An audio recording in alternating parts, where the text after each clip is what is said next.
ভর্তি আবাদ করি, ধান আবাদ করি, আমরাই খাই। কোনো ভারত নেয়নি, দখল করি। এই যে মানুষ কইতেছে বলে 62 কিলোমিটার দখল করছে ভারত, কিন্তু এটা সব ভুয়া। দেশকে একটা অস্থিতিশীল পরিস্থিতি, মানুষের মধ্যে আতঙ্ক সৃষ্টি করার জন্য এই ধরনের বক্তৃতা দিচ্ছে ভারত। কে যে ছড়াইছে 62 কিলোমিটার বলে এখানে দখল করছে, আমরা তো এটা জানি না, আমরা এটা গুজব দেখতেছি। বিজিবির উপরে ভরসা রাখেন। দেশের প্রত্যেকটি ইঞ্চি জমি আমাদের কাছে আমানত স্বরূপ। তো বর্ডার সুরক্ষিত আছে। ভারত কেন নিবি? আমার বাংলাদেশের জমি, ভর্তি আবাদ করি, ধান আবাদ করি, আমরাই খাই। কোনো ভারত নেয়নি, দখল করি। এই যে মানুষ কইতেছে বলে 62 কিলোমিটার দখল করছে ভারত, কিন্তু এটা সব ভুয়া। আর বিজেপি সবসময় আমাদের পাহাড়া দেয়, বিজেপি সবসময় বর্ডার দেখি আমরা কড়া পাহাড়া দিতেছে আর কি। বিজেপি ওরা খুব ভালোভাবে পাহাড়া দেয়, কোনো সমস্যা হয় না আমাদের। ভারতের বিএসএফ আছে পাশে, আমার বাংলাদেশের বিজিবি পাশে টহল করতেছে সবসময়। আমরা কোনো ঝামেলা দেখতে পেরেছি না, আবার সাথে আমরা করতেছি মোটামুটি করি আনি, এখানে কোনো ঝামেলাই নাই। আর কে যে ছড়াইছে 62 কিলোমিটার বলে এখানে দখল করছে, আমরা তো এটা জানি না, আমরা এটা গুজব দেখতেছি।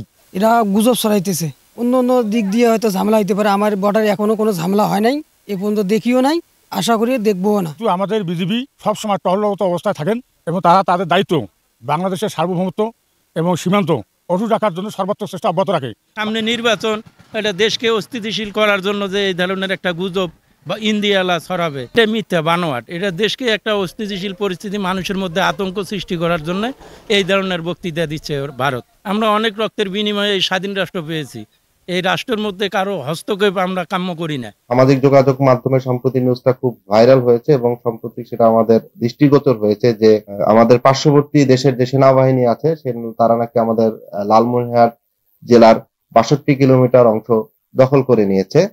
তো আমি এটাকে স্পষ্টভাবে বলতে চাই, এটা সম্পূর্ণ একটা ভিত্তিহীন এবং বানোয়াট খবর, যার মূল লক্ষ্য হচ্ছে গিয়ে জনমনে আতঙ্ক সৃষ্টি করা। এটা কোনো সত্যতা নেই। আমরা বিজিবি আমরা সীমান্তে দায়িত্ব পালন করছি। এখানে বলা হয়েছে যে বিজিবি নাকি উইথড্র করে দিয়েছে। এটা খুবই হাস্যকর একটা বিষয়। আমরা আমাদের সীমান্তে সঠিকভাবে সুন্দরভাবে 24 ঘন্টা দায়িত্ব পালন করে যাচ্ছি। ডেফিনেটলি আমরা যদি দেখি যে এই সামাজিক যোগাযোগ মাধ্যমে যিনি ব্যক্তি এই ভিডিওটা ছড়িয়েছেন, তিনি একটা বিশেষ উদ্দেশ্য সাধনের জন্যই করছেন। যে উদ্দেশ্য হচ্ছে গিয়ে যে দেশে যে একটা স্থিতিশীল পরিস্থিতি রয়েছে সেটাকে অস্থিতিশীল করে তোলা।